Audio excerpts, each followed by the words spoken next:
So is it on? What? Oh, okay.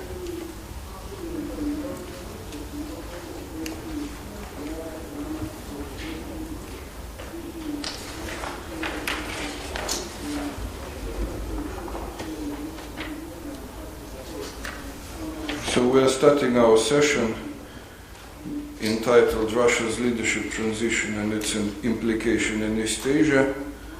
We have almost as many speakers as listeners, but I'm quite sure the listeners are much better than the speakers, and they're probably the best listeners in the entire forum.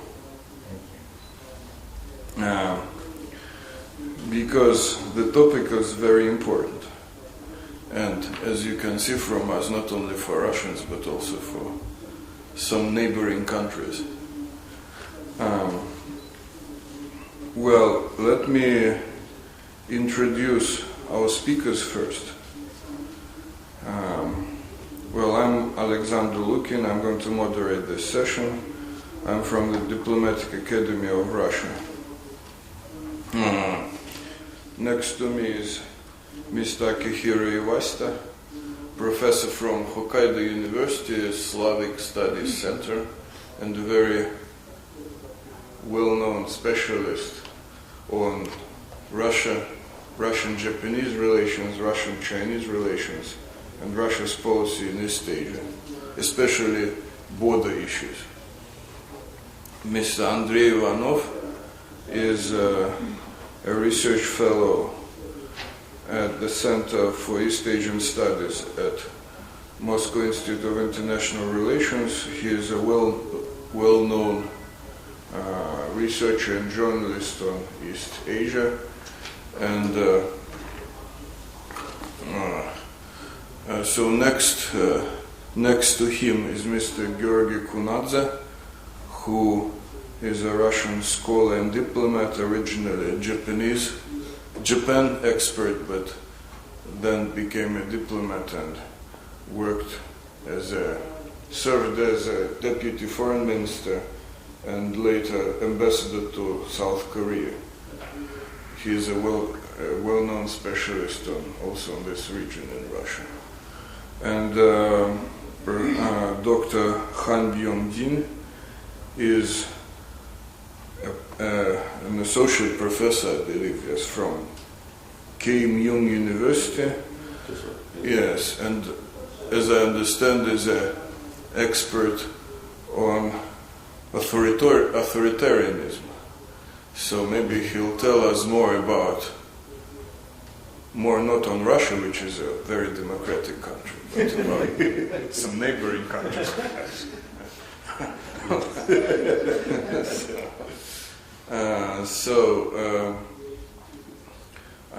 I think the speakers should speak about 15 minutes, and then we save some time, because we don't have enough time. I'm going to be very strict about it, because we really don't have much time, and then we'll save like 15 minutes for discussion or questions. And I think logically I'll give the first I'll give the floor to Mr. Kunadze, who's going to speak about a general question of Russian approach to East Asia. Okay. Thank you. Well, as Mr. Lukin has observed, there are very few listeners to this panel, and I think that it can be described as a reasonable thing, because actually, with all due respect to Russia's foreign policy, I think that it matters very little if compared to the impact made by foreign policy of China, for instance. But having said that, let me also comment on the current situation in Russia as projected to its foreign policy posture in Northeast Asia. Well, let me start by saying that present-day Russia is still a country in transit to a yet unknown destination. And it may develop into a regular democracy, or alternatively, it may emerge as a full-fledged authoritarian state. So the outcome is yet unknown. And there are a lot of uncertain things about Russia today. However, one thing is absolutely certain, at least in my opinion. The present Russian government is bent on staying in office, staying in power for as long as possible, and preferably forever. Yet, the present Russian government would not like to abandon the ostensibly democratic procedures. Thus, the ambivalence of Russian domestic politics. On the one hand, the Russian government has to, from time to time, has to go to popular election. On the other hand, it cannot afford to lose these elections. It has to think about ways of winning these elections. It has always been so since the year 2000, but the specifics of today are different. Actually, the outcome and the conduct of general and presidential election in Russia triggered off a chain of dynamic and deeply controversial changes in its domestic political landscape. And nowadays, I remember listening to the speakers the previous day, one of them commenting on Russia, situation in Russia, said that the key difference between Putin administration, the three Putin administration, which we have already viewed, and the fourth Putin administration, was that the incumbent president, or rather president-elect still, is not going to have a blank check on whatever he would like to perform. He will have to be very careful. He will have to think twice how to gain popular support in Russia. I think that this is a correct description, and I think that this exactly justifies the way Russia's foreign policy will be conducted. Helps us to understand that in the years to come, Russia's foreign policy will be shaped not on the basis of foreign policy considerations per se. It will be shaped by domestic political challenges which are mounting nowadays in Russia. And given the nature, the transitional nature of Russian democracy, and given the situation, very volatile, very dynamic political situation back home, I think that the traditional way of handling this challenge for Russia will be to mobilize public support and, if need be, to suppress dissent by cultivating the image of a fortress besieged by the enemies. And to this end, Russia will inform adversaries, fearsome enough to justify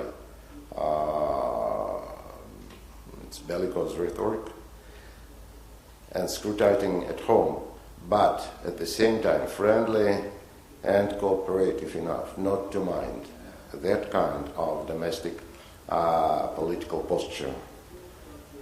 Cooperative enough to go in a business as usual way. In practical terms, it means that Russia will pay special attention to the countries who have always professed special concern with the problems of Russia's transit to democracy.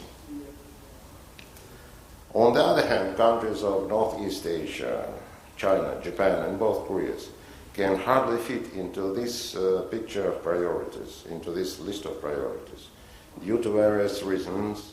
None of them is suitable for bashing.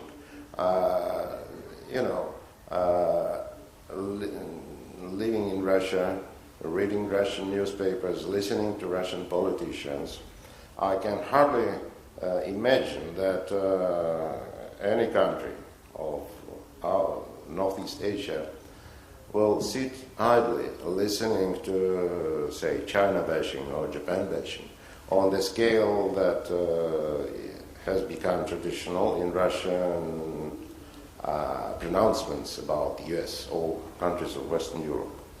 So they are not suitable for bashing.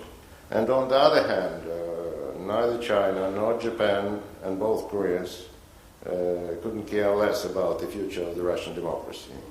They are just not interested in all this. So, all in all, for the time being, I think Russia's policy towards Northeast Asia, towards its Northeast Asian neighbors, will receive a relatively low priority and remain mostly reactive rather than proactive. Now, having said that, let me comment on the specifics of Russia's approach towards 4 Northeast Asian countries. I think that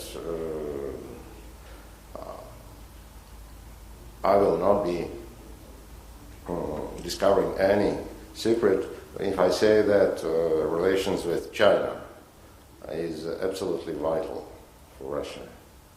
The bottom line of this relationship is simply that Russia cannot afford to antagonize China anymore.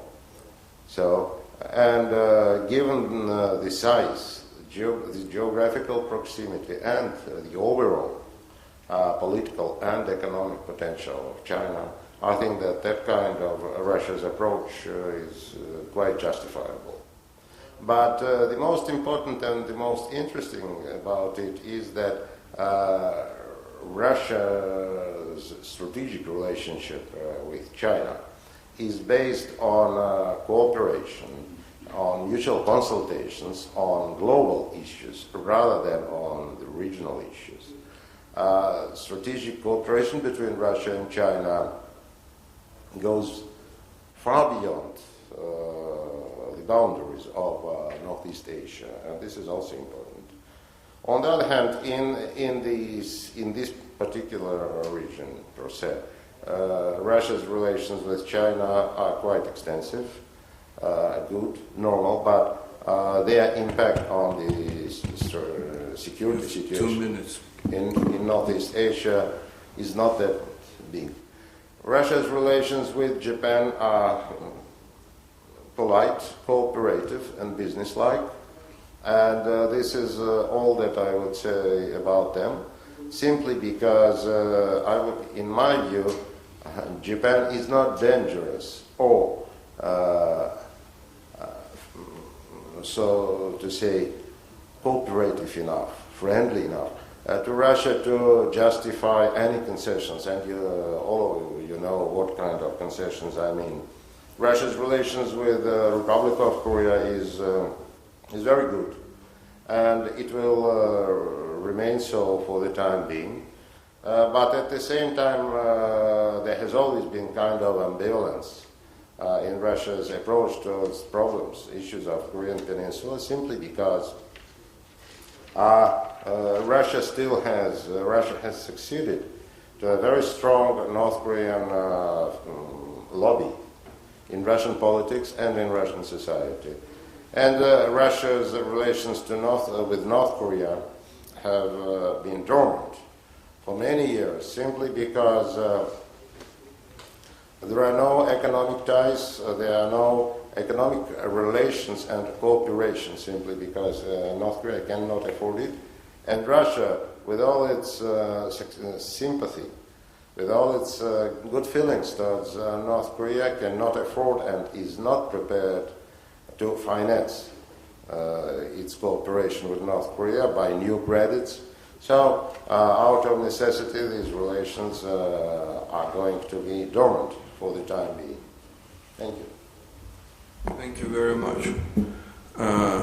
So now, after having a general view, let's listen to a view from Japan, namely from the closest part to Russia, Japan, the Hokkaido Island.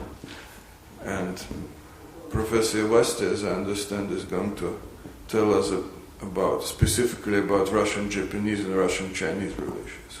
Thank you, Sasha, and I'm very happy to see you, and thank you for inviting such kind of the prestigious conference. I'm very happy here. So the theme of this conference is leadership. Therefore, I touch on a little bit leadership and foreign policy and Northeast Asia and Russia. So if we question the impact of Putin's revival to the power and foreign policy toward East Asia, particularly to Japan and China, what impact? I think my answer is little or nothing. For Japan, if we pay attention to territorial issues, some media reporters and politicians in Japan, after hearing the Putin's remarks on northern territorial issues on the eve of the presidential election, they are very optimistic. Like they thought that the Putin said something new, and it was something new to resolve the territorial issues. But I think that this is a very fantastic idea. Why? Because what Putin said is almost the same with what he said in 5-6 years ago. The 3 points. First, Putin just mentioned that Russia would hand two islands small, Havomashkotan, as a proof of Russia's goodwill. So according to the 1956 joint declaration. Second, this is the final solution. It of course would lead to the peace treaty. After that, any another claims made by Japan particularly on entrepreneurship, that finished. And finally, it's also important. Concerning the two small islands, Havomashkotan, it is not unconditional. So because of after that, Russia, Japan should begin the negotiation details how and when these small two islands be transferred. So this is nothing changed 5 years ago. Then as far as Japan appealed officially claims 4 islands back to Japan, and Russia repeated the same thing. What kind of the middle point we can find? I think we hardly find. This is one reason no impact. Secondly, for China, so some U.S. thinkers and Japan researchers have a great hope that Russia and China would break up currently good ties with groundless reason. They often play up such kind of fantastic idea. I think also this is fantastic. It's an idea as if Russia feel a kind of China threat. So they say that let us Russian be more frank. So let us involve China and Russia to the APR, Asia Pacific something alliance. So I believe that such kind of very naive. Of course, some Russians behind the scene suggested such kind of feeling of threat of China, and U.S., Japan, some use this kind of discourse to utilize the interest for that. But I don't believe that it works. I think Sasha knows much better about me. And anyway, Russia-China relation is stable. My conclusion, the first part of good or bad, is a different part. Russia-China relation, Japan-Russian relation, regardless good or bad, stable. This was Putin created several years ago, first time, second time. Therefore, if he come back to the power, nothing changed. This is my first part of the conclusion. Second part, but we pay much attention, more nuanced relations.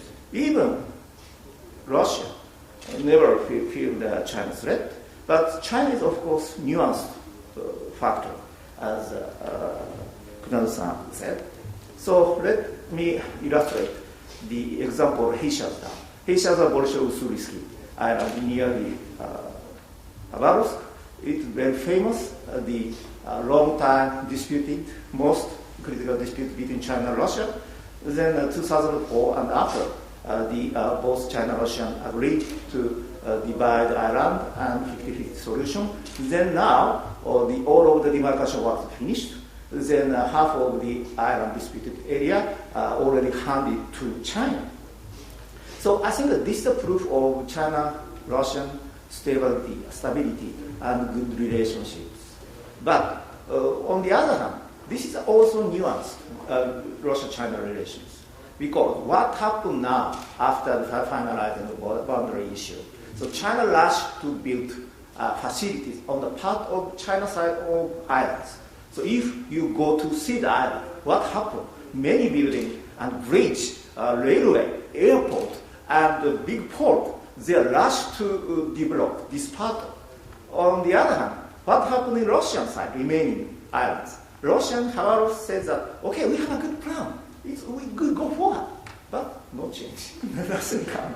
So I think that even Russia-China stable, Russian mentality, oh, China go fast. We don't move. So we are remaining behind the China's progressing. This is a point I think that many Russians are a little bit uneasy and more isolated from the another dynamism going on in the Northeast Asia.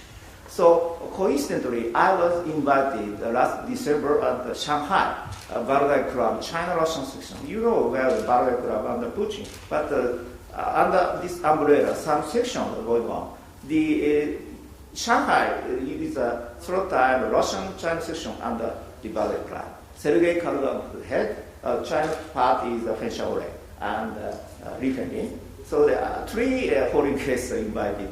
India, China, India, Japan, US, and I'm there. Then it's very amazing discussion. So the Russian experts, most of experts, criticize United States so much, even that they criticize Japan. So, but Chinese expert, in contrast, try to calm down the Russian sentimental assertion against United States. So, we do not touch on your plan. We have a good channel directly in the United States. So I got the hint, so they do not need Russia so much in the relation with the United States. Of course, China has a big issue, but China has confidence. We could handle with the United States bilateral. So no need Japan, no need Russia. So I again feel that the Russians are very frustrated, be isolated with Asian Pacific region. So finally, let me make a quadrangle relation: Japan, U.S., China, Russia. So Japan-U.S. relation, we have severe problems, many challenges, but the alliance is. And U.S., China, there are so many challenges, but they have something confidence to play together, like a G2 or something. But China-Russia has very nuanced relations, even no threat to Russia. So, as my conclusion, Northern Territory issue, I think that no progress in the future. It's hardly to resolve the issue. But currently, situation Japanese foreign services begin to seeking a more pragmatic idea. I believe that. Okay, we discussed Northern Territory is a long time. But besides that, we pay much attention to cooperate in more concrete issues such as energy, maritime security, or the other so many issues. So, in the context, so Russia has a good momentum to be with Japan. Japan also needs Russia. So, bad relation, not bad good relation, but behind like relation Russia-Japan was. But I think if new quadrangle goals and a new situation come, so I believe that Japan and Russia has good momentum if our leadership understands the new geopolitical situation and push them to us. Thank you. Thank you very much.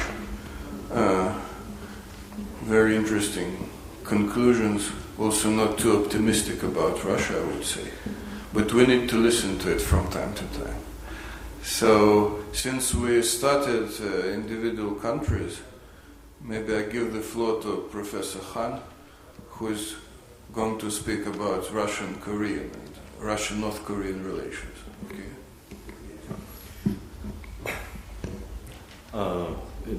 I'd like to talk a little bit, before I talk about the relationship between Russia and North Korea, I would like to talk about domestic politics in Russia first, and then I move on. But not from the authoritarian perspective. Maybe electoral authoritarianism, maybe. Yeah. Putin's re-election as president means in Russia, Russia still has a very strong government and a strong presidential power. Since the early 20s, actually, Russian elites have well coordinated themselves to maintain a strong and orderly maintained central government and start government, finally, Russia. And this elite coordination is proven to be maintained in nowadays still. And most of all, Russia has oil, and oil money, the cemented elite coordination oil. So even though there has been some protest against unfair electoral processes in the two previous elections in Russia, Putin's party has very good condition. United Russia has for the rise of to have hegemonic status in political games. Two things: proportional representation system and the characteristic of party system in Russia. Dispersed right and left parties, and the United Russia firmly take central position, which gives us usually it is very good condition for the rise and the maintenance of hegemonic party. It happened in Sweden and in Japan, not in Italy, and it also likely to happen in Russia, I believe. So, all in all, I believe Putin's de facto third term has started with a very solid domestic political stability and the firm elite force. So a little bit, even though recently there are some democratic protests in Moscow, Moscow is not Russia actually, and others. No, it is still part of Russia. Yeah, part of Russia, yes. Yes, that's right. Maybe not the most important. Yeah. That's right. It's like in the States they say, inside the belt or something. Yes. Beltway. So, these conditions, domestic conditions, I believe, allowed the Putin administration to pay more attention to Central and Northeast Asia. And actually, he did in his previous two terms. He was very concerned with Central Asia and Uzbekistan and Kyrgyzstan and Kazakhstan. In every Central Asia, Russia tried to restore its influence against the American approach. So I believe the new Putin administration continued this policy, and so that's the part of what I want to say about domestic politics in Russia. So Putin is strong and will be strong and stronger if the oil price doesn't go down rapidly in the world market. If still the price is maintained high, then Russian politics, Putin will be okay in domestic. This is, I believe, even if the Russian impact is not so deadly important here in East Asian region, but this this is good news, I believe, for North Korea.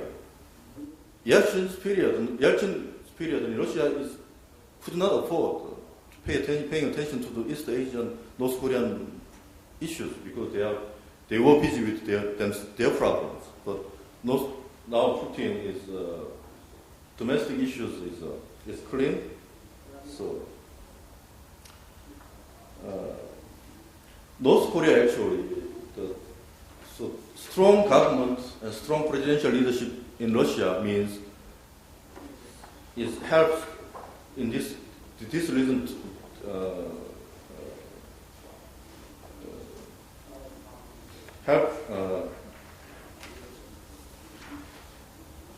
means here is Putin's strong presidential leadership means means the Russia will contribute to maintaining the status quo in this region. In particular, this political stability will have North Korea to stick to its traditional survival kits. North Korea has two survival kits. So far, North Korea hasn't changed at all. So far, two survival kits is one is very well-known method, threatening neighbors and extorting some aid and whatever they want, it wants, extorting by threatening neighboring country. And another strategy, the other strategy is postpone as long as possible economic reform, postpone. And instead of adopting even the Chinese-style reform, is very dangerous for North Korea. North Korean regime, even if they want, I believe they could not adopt the Chinese-style economic reform because it means also Chinese economic reform means not only soft landing of the economy, but also soft landing of the politics. So North Koreans cannot afford giving up totalitarian political system. So North Korea is desperately rely on to mitigate the economic problems. North Korea desperately rely on the special economic zone development plan in the northern border. This plan, I believe, is very vital for North Korea, which cannot, as I said before, cannot reform the whole economy in Chinese style. And China also has showed very strong interest in the development of these regions because they want to, the Chinese government want to lessen the unequal process of development. The northern part is relatively poorly developed. So China takes some very concrete measures to develop this region. And following these two countries' interest in northern region, I believe Russia also nowadays takes some concrete steps to develop the Siberian region.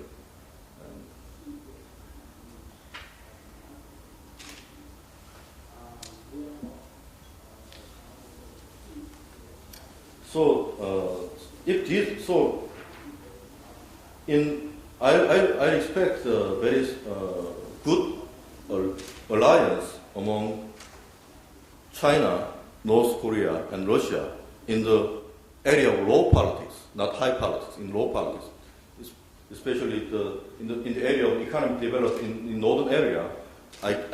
We'll see. I expect we'll see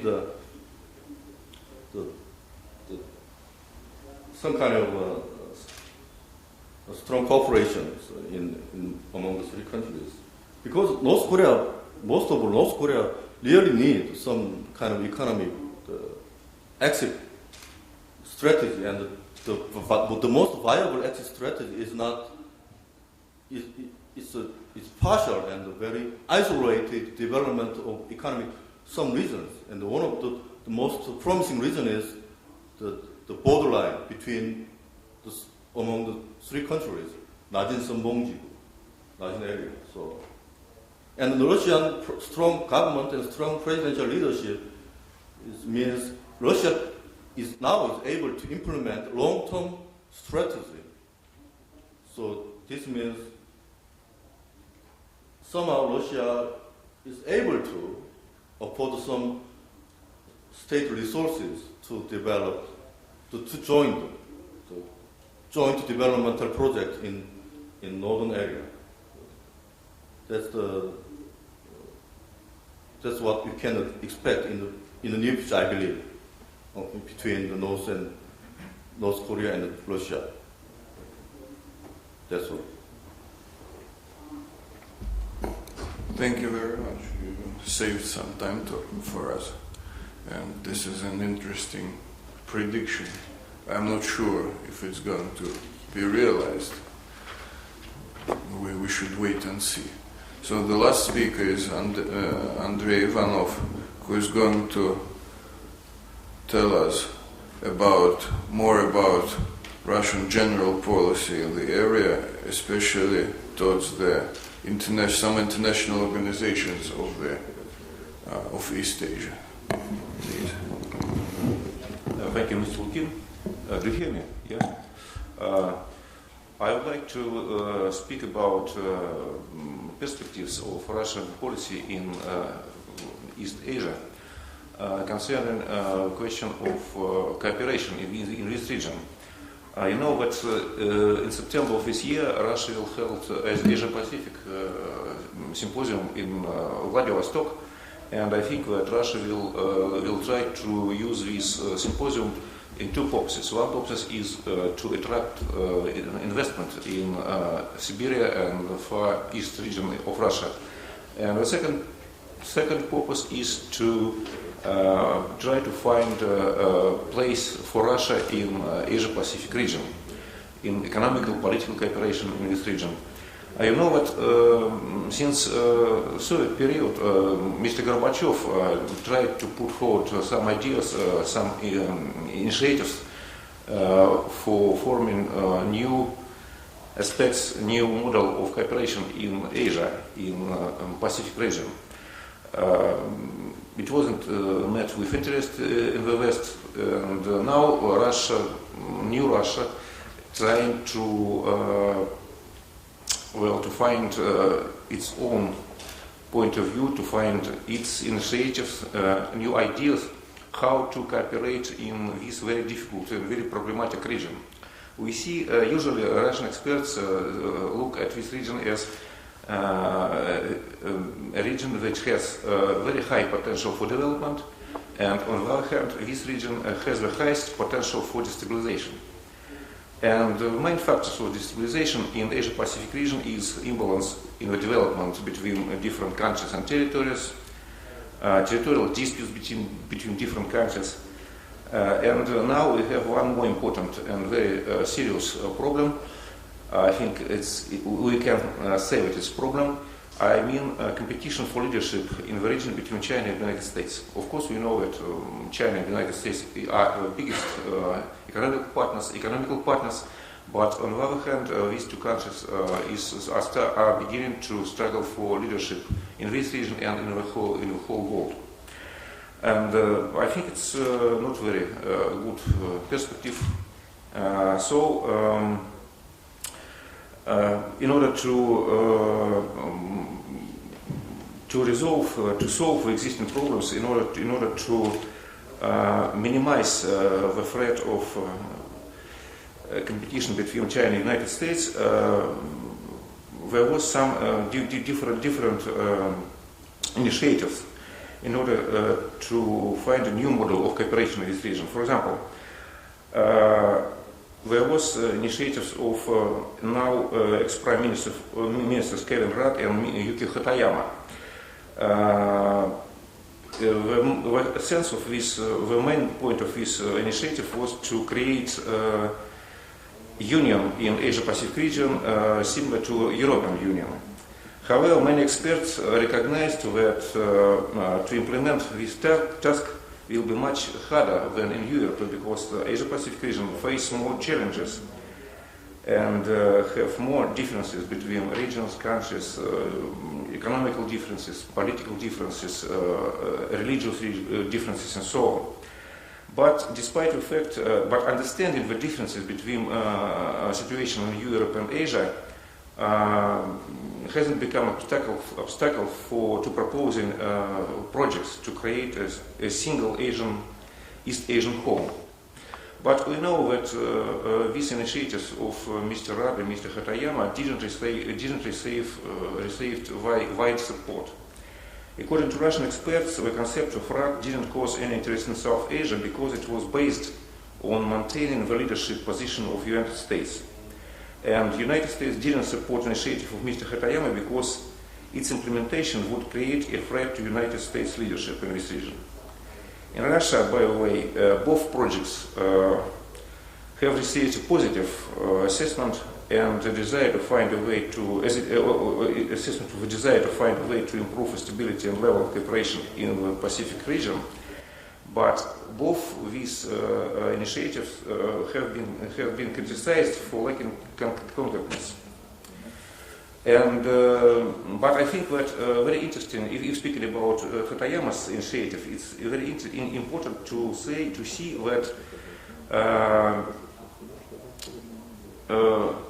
this initiative of Mr. Hatayama had one very important aspect.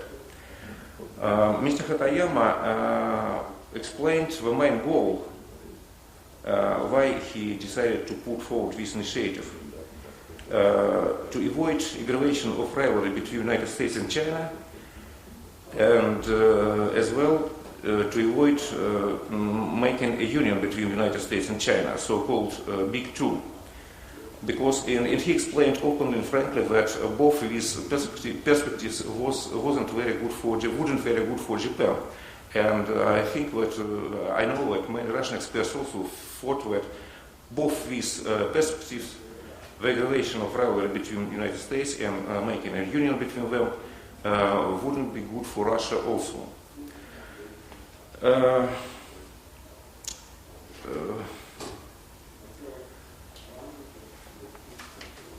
However, the position of foreign ministry and the most Russian expert community is that the way to creation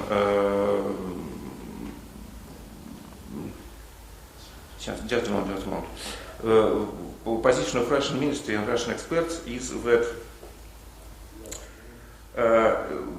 despite the fact that this initiative of Mr. Hatayama or Mr. Rabe was very interesting, Russian experts think that the creation of new organization, the creation of a new model of cooperation in the Far East region and Asia-Pacific region should be led not through creation of new organization, but through strengthening and expanding cooperation in already existing structures, just like APEC or Asan or some others.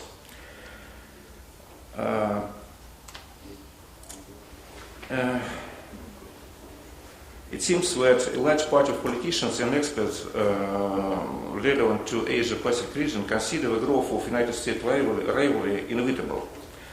This vision of future development in the Asia-Pacific region make the United States to increase its efforts to develop bilateral United States-Japan and United States-South Korean defense cooperation.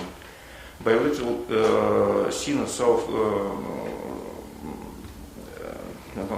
South Korean-Japan's cooperation, defense cooperation, to form a so-called triangle of defense, Washington, Tokyo, Seoul, to involve in the sphere of defense cooperation, which has anti-Chinese orientation. But along with these trends, we see the expansion of and deepening the trade and economic cooperation of Japan and South Korea and China, which aims to build local area trade zone in which calculation would be made not in dollars but in yen, yuan and won, And I think that this perspective wouldn't be very good for the United States. And well, those prospects of creating new order in Asia-Pacific region, similar to the European Union, without the barriers and dividing lines, without the reasons for confrontation, seem remote and not real.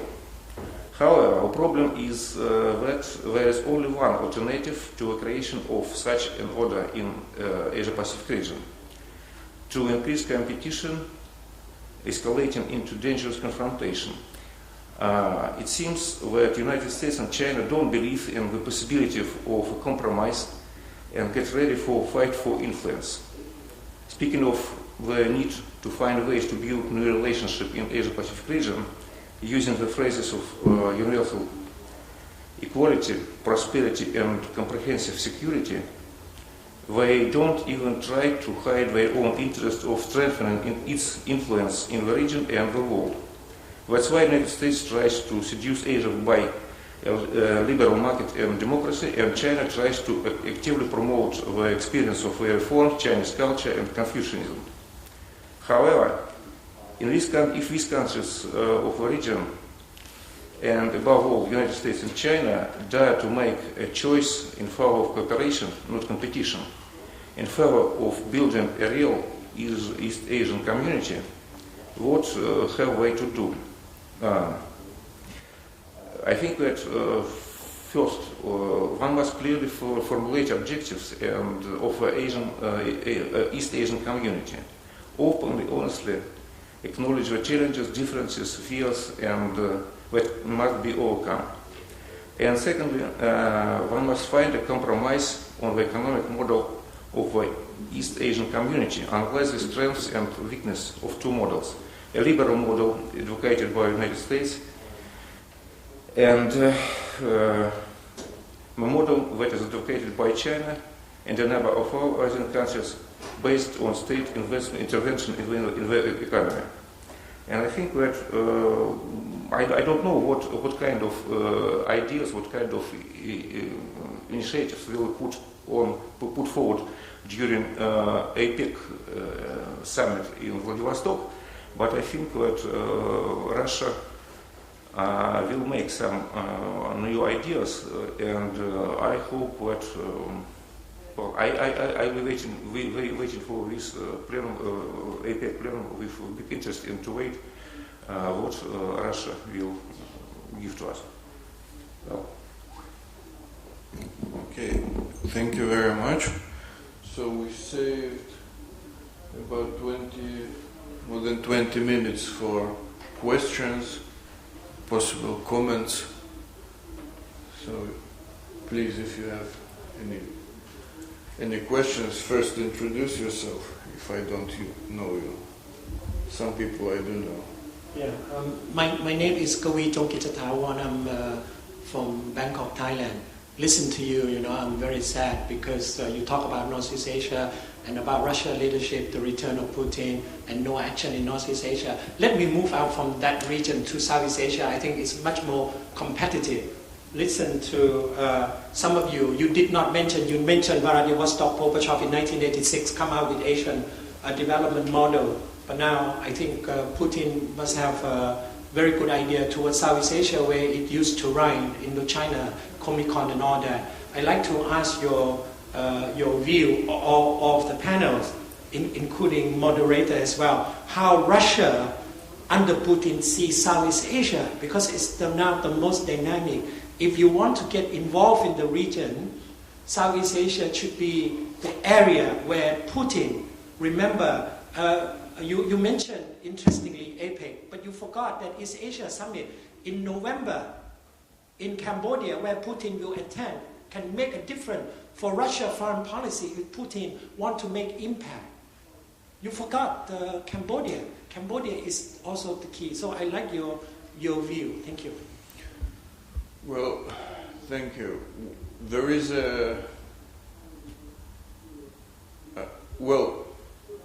we are discussing East Asia. There are several views about East Asia. One of them is that Southeast Asia is part of East Asia. I actually support it. So, but we did not invite any expert on Southeast Asia here, unfortunately, which was a mistake probably. Of course, as I think, Southeast Asia is an important partner of, especially ASEAN countries, are important partners of Russia, but at the moment, Russian, I would say, activities are aimed primarily at the, I would say, first-line countries, which are their neighbors in each Asia, which are Japan, China, and Korea, South Korea.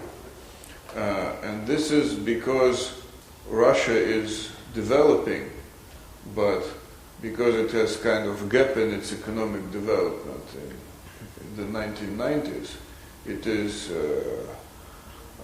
slowly going up, and its economy is growing, and it's I would say reviving its influence step by step. I would say that economically, the important countries of ASEAN will be the second line of Russian economic involvement in this area. Because at the moment, the trade, for example, Russia's trade with ASEAN countries is very low. It's, I think, about $10 billion altogether, while in only China is about 60 billion, I think. The trade with Japan and South Korea is also growing very fast. It's approximately about 30 to 40 billion with each country, and it's growing quite fast. Politically, Russia is trying to be more and more involved in Southeast Asia, and as you said, it became part of East Asian Summit. It became part of ASEM, and it's actively cooperating with ASEAN. Actually, in my university, Moscow State Institute of International Relations, there is a center, ASEAN Center was created, which was an agreement between Russia and our university and ASEAN Secretariat. So Russia is trying to be more active, but you see it's going slowly, probably too slow than it should go. So if someone wants to talk about Southeast Asia, please. I will repeat the similar thing from Japan's realities. As you know, Japan so many good scholars on Southeast Asia. We also many good research on Russia, but it's difficult to converge both. So my graduate students wanted to study Russian foreign policy. Of course, she paid attention to the Northeast Asia foreign policy of Russia, but I rejected because it's enough. So I advise her to pay attention to the Russia foreign policy to Southeast China, Asia. So such a note how works. But she also struggled. So because of the interest between Southeast Asia and Russia easily joined. So the Russia just from the beginning pay attention the presence in Asia using the ASEAN format or APEC format, keeping a good tie with ASEAN countries, Southeast Asia countries. On the other hand, Southeast Asian countries also did not have a good interest to be with Russia at the beginning.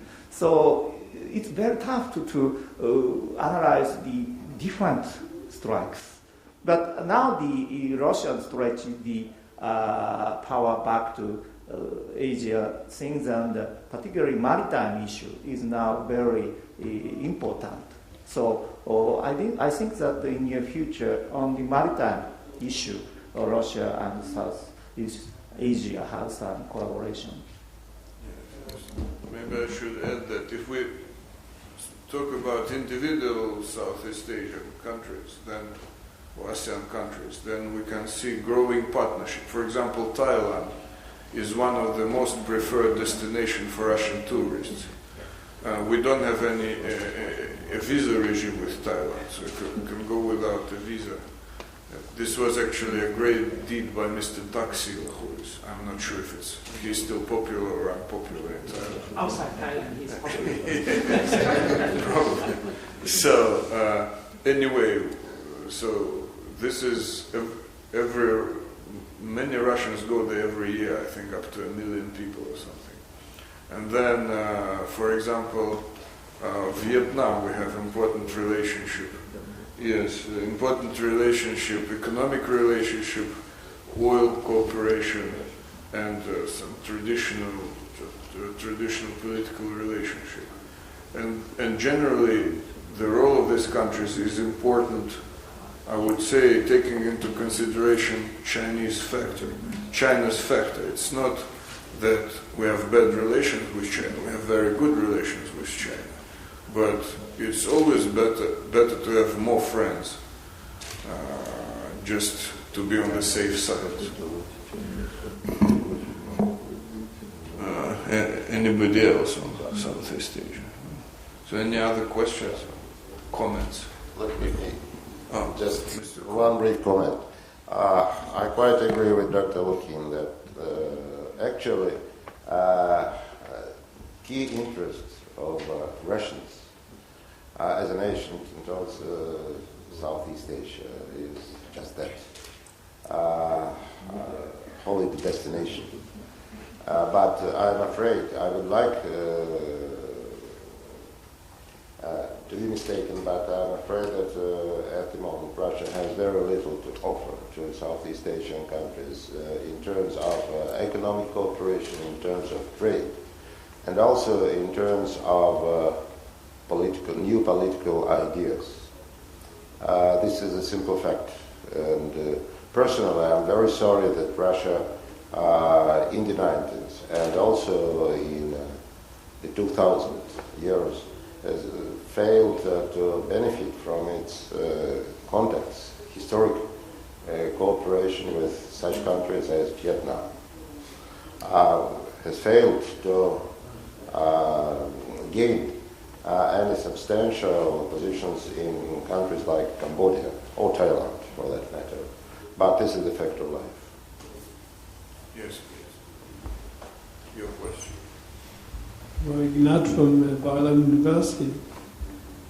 My question is to all of you, actually. Can you expand a little bit more on the nature and quality of Russia's relations with North Korea? Can Russia play any constructive role in mediating between North Korea and the international community? Mr. Kunadze, who used to be ambassador, so he should. Actually, I really wonder if there is just a single country with enough influence over North Korea. Even China, who has been subsidizing North Korean economy, has been feeding North Korean population for several decades, cannot confidently claim a leverage over North Korean policy. And actually, I think that Russia is, as all other countries, is in a weak position to, if it thinks of influencing North Korean regime. Actually, North Korea has been subjected to quite severe economic sanctions already. But these measures have failed to affect North Korean behavior simply because North Korea, it is an isolated country with almost no contacts with the outside world. So how can you influence North Korean foreign policy posture? How can you influence North Korean domestic situation, which is absolutely off limits for the international community? So I think that so far so good in turn, because Russia, I do not want Russia to assume excessive responsibility for North Korea, simply because as far as Russia cannot make influence over North Korea, how can Russia be responsible for North Korea? And I think that this impasse is going to continue for the time being. And that's it. Well, I would add maybe that talking about what Russia should do, one should understand what Russia really wants to do, and what Russia's position is on this, on North Korea. And Russia has always been against proliferation of nuclear weapons, of course, and it's against Korea's nuclear adventure, North Korea's nuclear adventure, I would say. But at the same time, it is worried very much about any possibility of a conflict there. This is natural because we're a neighbor of North Korea, and if there's some kind of military conflict, it's going to influence our territory, both, from point of view of environment, for example, maybe some migration flows and many other factors. So that's why Russia's position is kind of milder than that of countries which are further away from North Korea, I would say.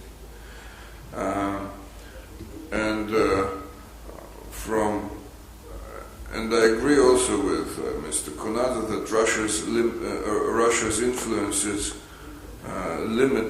rather limited at the moment, because Russia does not provide North Korea any kind of assistance.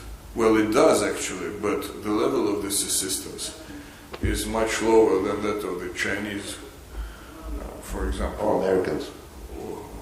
Yes, or American, but it goes by fits and starts from the American side. So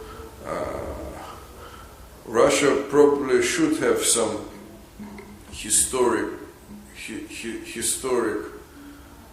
historically be ashamed, I would say, of what's going on in North Korea, because the current regime originates from Russia.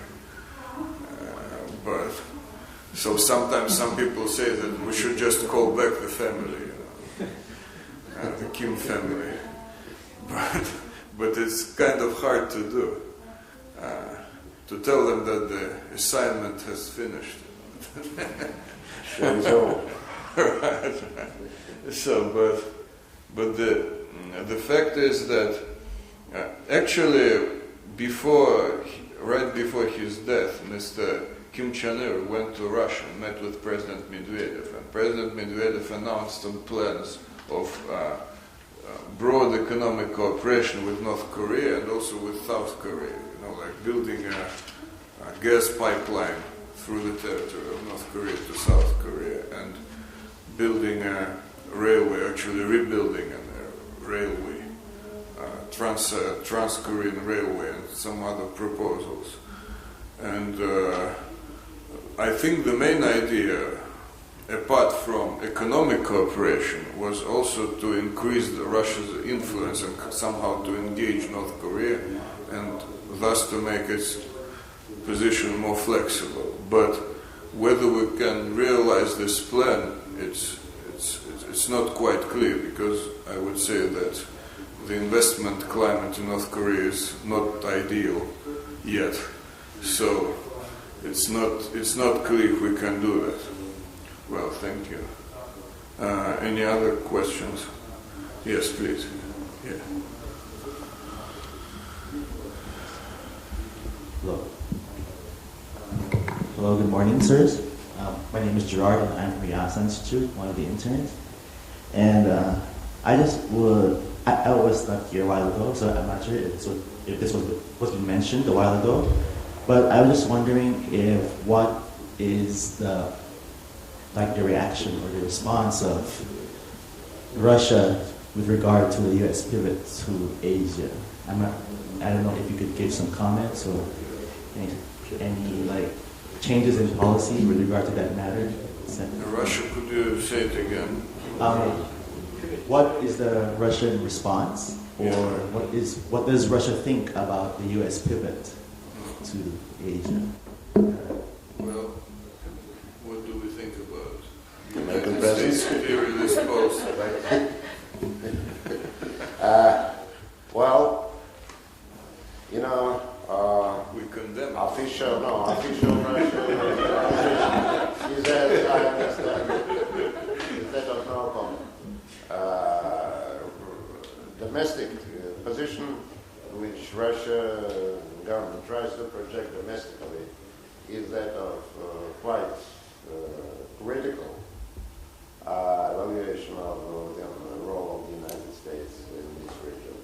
But deep underneath, I think that Russian experts, at least, understand clearly that U.S. role in Northeast Asia, at least, has been that of a stabilizer. And in a sense, it is positive. It is a positive role. If for no other reason than simply because the United States has proved itself the only country, unlike China, unlike Russia or Japan, or Republic of Korea, the only country prepared to assume responsibility for the security situation, for the multilateral security situation in this part of the world, which is a very rare thing, because one thing which has always been lacking in this area is the will of the countries of the area to assume responsibility for the stability of the whole project named Northeast Asia. So I think that basically that kind of ambivalent reaction towards America's role in Northeast Asia does reflect a lot of, well, should I say, idiosyncrasies of the present-day Russian society and the state of Russian politics. Professor Wester, what do you think? Should we condemn the United States? No. A Japanese alliance? As far as I understand Russia's frustration and compliance vis-à-vis U.S. in general is unequal treatment made by United States. It's of course true in Europe in strategic talks. Particularly, it's worse in Bush area. But of course, as you know, Obama administration started a reset, then it's a little bit improved, even though much troubles. But in Northeast Asia, it's a different picture. So if you ask Washingtonian in Russian presence in Northeast Asia, East Asia, they say nothing. Oh, look at the Russian Far East, nothing there. Therefore, they say that they do not care much about Russian presence in East Asia. So in Japan, Russian neighbors, I regularly ask the United States friends to collaborate with Russia and the United States there, but they don't care. They pay much attention to China, but Russia is an extension of Europe. But it's a different interest between the United States and Japan, I believe. Therefore, I today to truly present potential relations with Japan and Russia. So, any other questions? Well, we have still 2 minutes. Maybe every Just conclude. Скажи, закончи все. Yes. Well, maybe I add something to last question, because I think that Russia's position, despite my jokes, is very different from that of the Soviet Union. Russia is very pragmatic now. It doesn't have any ideology, and it approaches the U.S. presence in each particular part of the world on case-to-case basis, I would say. For example, in Afghanistan, Russia actually is not against it and thinks that the United States presence actually solves some problems which Russia would have to solve itself if there was no that presence. So actually there's rather I would say Russia is apprehensive about the withdrawal of the US forces from Afghanistan, what's going to happen after 2014. As U.S. presence in East Asia, of course, Russia has. I mean, it has nothing good from the U.S. forces' presence either in Korea or in Japan, but it doesn't have any. Officially, it would always say that this is for these countries to decide. So, from this point of view, Russia's position is very different from that of the Soviet Union and also from that of China, because China is kind of crazy about U.S. encirclement of its territory. But of course, some actions of the United States worry Russia, and especially, well, once when I spoke to my U.S. colleagues from the State Department, I understood that the United States has kind of believed that they should solve all problems everywhere in the world. And this was the people who were in charge of Central Asia, and they asked me, what can we do to help the democratic development of Central Asia, from your opinion? And they sincerely wanted to know what I think about it. And I said, look, you have so many things to worry about in the world. Maybe you just don't do anything. At least in Central Asia, it's so far from the United States. Maybe you let these people to decide themselves their own democratic or non-democratic development. So, but this is hard to understand for Washington. Well, anyway, we had a very interesting session, I think, and many interesting questions. Unfortunately, we didn't cover everything. For example, Southeast Asia. We agree.